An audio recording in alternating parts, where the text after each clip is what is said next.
Bonjour et bienvenue à nouveau sur 100% Info. Dans cette vidéo, je vais vous montrer les premières choses à faire après la configuration sur le Nothing Phone 3. Commençons.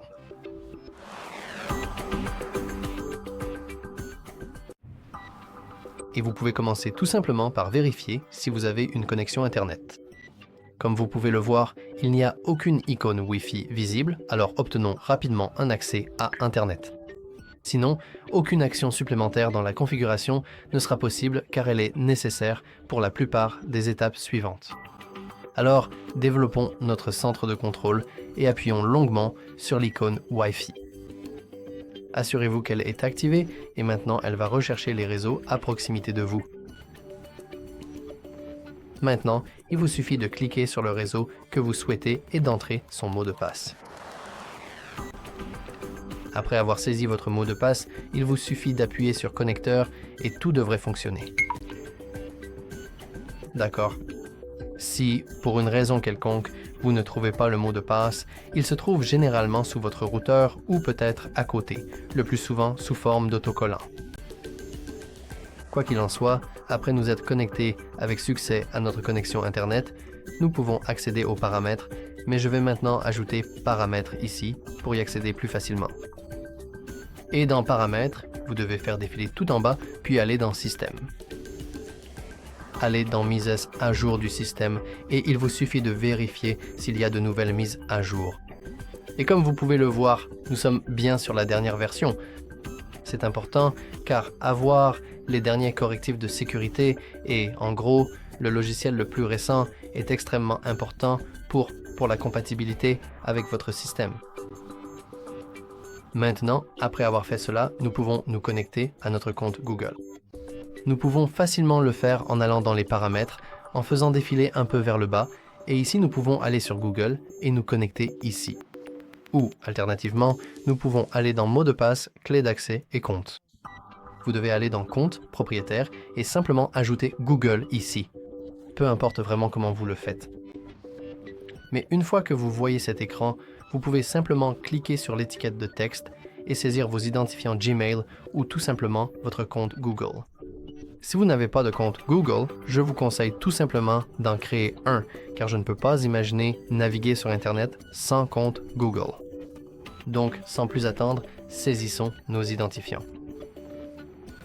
Et petite anecdote, vous n'avez pas besoin de taper manuellement gmail.com, il vous suffit de saisir la première partie de votre adresse Gmail et le reste sera automatiquement complété par Google.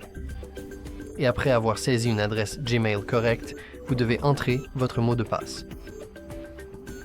Et une fois que vous avez entré votre mot de passe, vous pouvez simplement cliquer sur Suivant et vous devriez voir cet écran.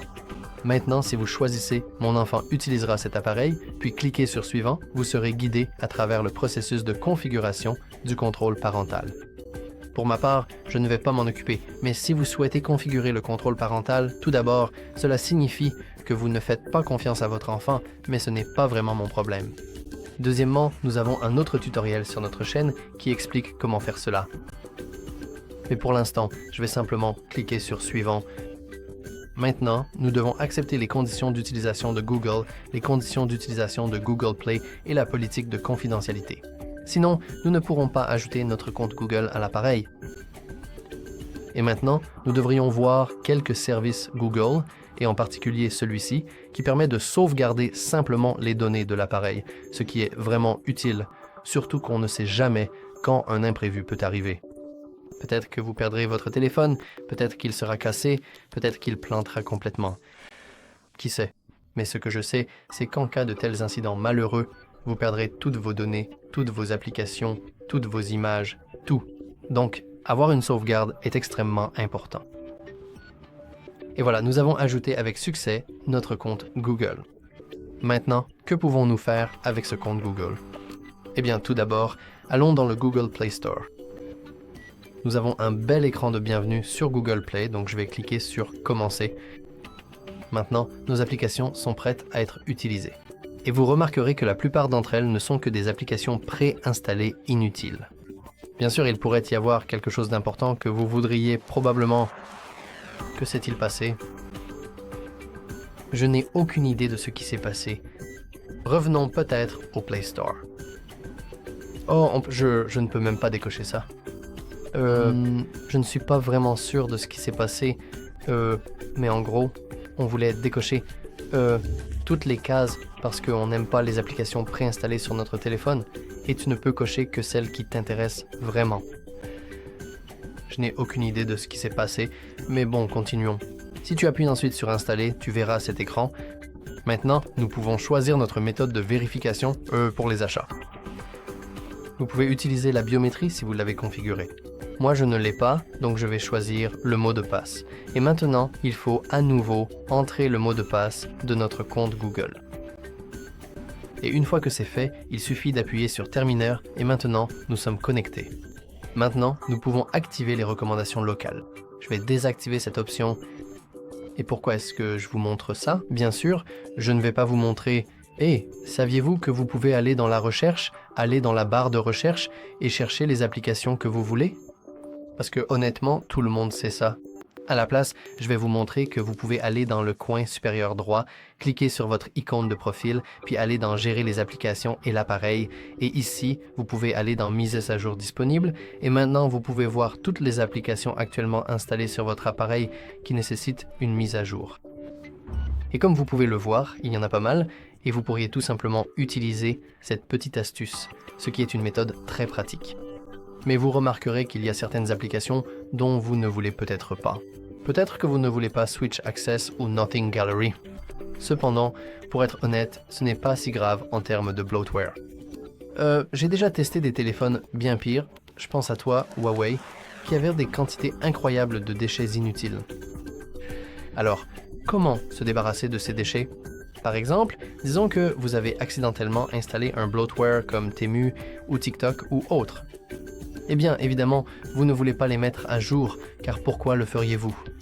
À la place, vous devez aller dans les paramètres, puis dans les paramètres, vous allez dans Applications, voir toutes les applications, et maintenant, nous voulons repérer les applications que vous ne voulez tout simplement pas, qui se sont installées automatiquement sans vraiment votre permission. Et une fois que nous avons trouvé cette application, par exemple, disons que nous voulons nous débarrasser de, peut-être pas calculatrice, car ça semble assez important. Débarrassons-nous de Gemini, mais je ne pense pas que vous puissiez vraiment le désinstaller. Eh bien, vous pouvez le désinstaller, donc ce n'est pas grave. Google TV. Pourquoi est-ce intégré? C'est tellement triste. Bon, donc malheureusement, il n'y a pas vraiment de bloatware que nous puissions désinstaller, mais de manière générale, si vous voyez un type de bloatware comme ceux que j'ai mentionnés, TikTok ou Temu ou autre, vous pourriez aller dans cette application et au lieu d'avoir l'option de la désactiver, vous auriez l'option de la désinstaller.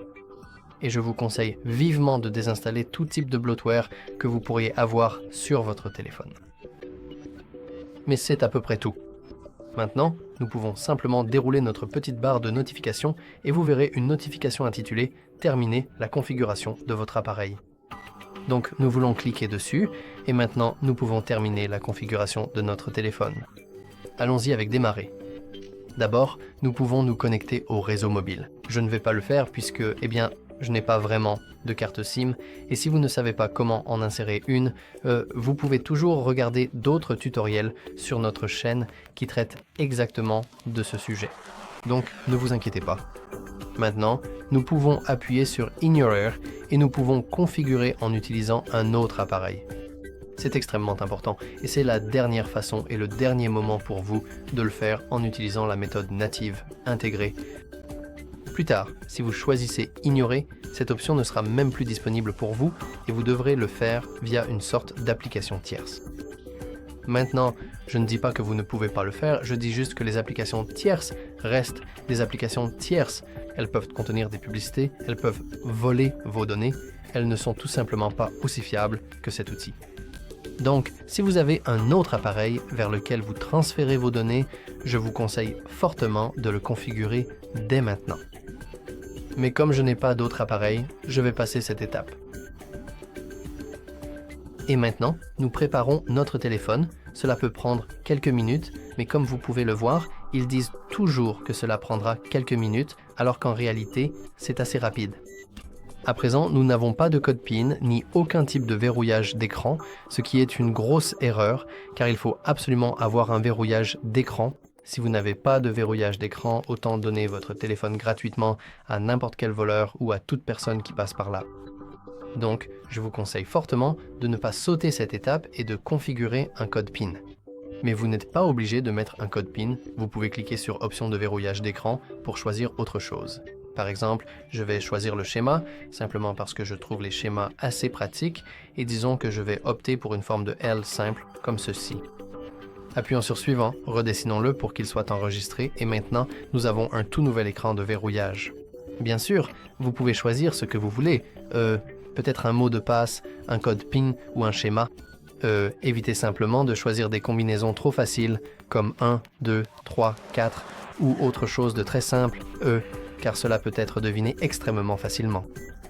Nous avons maintenant la possibilité d'afficher toutes les notifications sur notre écran de verrouillage, d'afficher uniquement celles qui ne sont pas sensibles ou de ne pas afficher de notifications du tout. C'est entièrement à vous de choisir l'option qui vous convient. Je vais rester sur toutes les notifications, mais si vous le souhaitez, vous pouvez choisir autre chose. Nous pouvons maintenant configurer le déverrouillage par empreinte digitale, mais je ne vais pas le faire simplement parce que cela prend du temps et que cette vidéo est déjà assez longue. Juste pour que vous le sachiez, le processus de configuration du déverrouillage par empreinte digitale est extrêmement facile à suivre puisque vous avez chaque instruction et c'est vraiment intuitif. Et si vous avez encore des difficultés, on peut toujours regarder une vidéo dédiée à ce sujet. Et maintenant, je n'ai pas vraiment envie de me répéter. C'est le même cas que lors de la configuration avec un autre appareil. Si vous avez un autre appareil à partir duquel vous souhaitez copier des applications et des données, faites-le maintenant, car sinon, vous devrez utiliser des applications tierces. Enfin, nous avons continué la configuration. Comme ce sont les premières choses à faire après la configuration, je ne veux rien laisser de côté, donc je vais appuyer sur Continuer. Nous avons maintenant la possibilité de permettre aux contacts proches de vous trouver et de partager. Je vais choisir Non merci, car je n'utilise pas cette fonctionnalité et elle ne fait que consommer de la batterie, mais si vous souhaitez l'utiliser, assurez-vous de sélectionner J'accepte et de l'activer. C'est entièrement à vous de décider. Maintenant, nous avons Découvrir Gemini. Je vais cliquer sur Continuer et choisir Non merci, car je ne suis pas vraiment fan de la commande Hey Google. C'est assez agaçant, pour être honnête, mais encore une fois, si vous le souhaitez, vous pouvez l'activer sans aucun problème. Maintenant, GPay est un outil plutôt pratique. Nous pouvons passer à Suivant et comme vous pouvez le voir, si vous avez déjà une carte connectée à votre compte, vous pouvez choisir cette carte ou en ajouter une nouvelle. Encore une fois, je ne vais pas vous montrer cela parce que je n'ai pas envie de vous montrer ma carte de crédit, soyons honnêtes, mais ne vous inquiétez pas non plus. Le processus d'ajout d'une nouvelle carte est extrêmement pratique, extrêmement intuitif et toutes les instructions s'affichent à l'écran. Et en plus, la méthode est totalement sûre. Vraiment, vous ne devriez pas vous inquiéter d'une fuite de vos informations bancaires ou de perdre de l'argent au hasard ou quoi que ce soit du genre. C'est totalement sûr, légitime et vérifié. Et maintenant, voyons s'il y a autre chose. Je vais faire un petit récapitulatif rapide. Ajouter un autre compte email, c'est assez simple. Vous cliquez dessus, vous ajoutez un autre compte, vous saisissez le mot de passe du compte email et c'est terminé. Changer l'affichage du texte, c'était déjà personnalisable lors de la configuration. On peut augmenter la taille de la police, agrandir l'affichage, rendre le texte plus gras ou encore augmenter le contraste du texte. C'est assez explicite.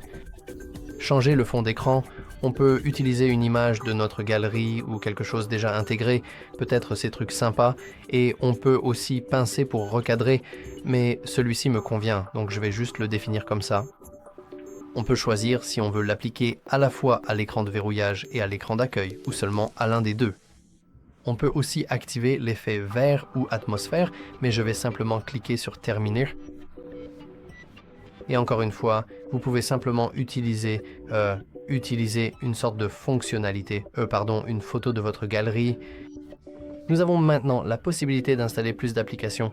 Vous pouvez tout décocher, mais je vous conseille d'activer Google Wallet, car c'est ce qui vous permet d'utiliser GPay. Donc je vais valider. Et nous pouvons configurer l'affichage permanent, Always on Display. Fonctionnalité plutôt sympa, mais qui va consommer votre batterie. Personnellement, je n'en suis pas vraiment fan. Je vais choisir Pas maintenant, Mais encore une fois, si vous le souhaitez, vous pouvez simplement l'activer. Appuyons maintenant sur Suivant et voilà. Tout est prêt et félicitations, vous avez entièrement configuré votre téléphone avec succès et vous pouvez maintenant l'utiliser comme bon vous semble. Allez sur le Google Play Store et commencez à installer des applications de réseaux sociaux comme TikTok pour perdre du temps sur votre nouveau téléphone, c'est entièrement à vous de voir. Mais bref, c'est tout pour cette vidéo. N'oubliez pas de liker, de vous abonner et comme toujours, merci d'avoir regardé.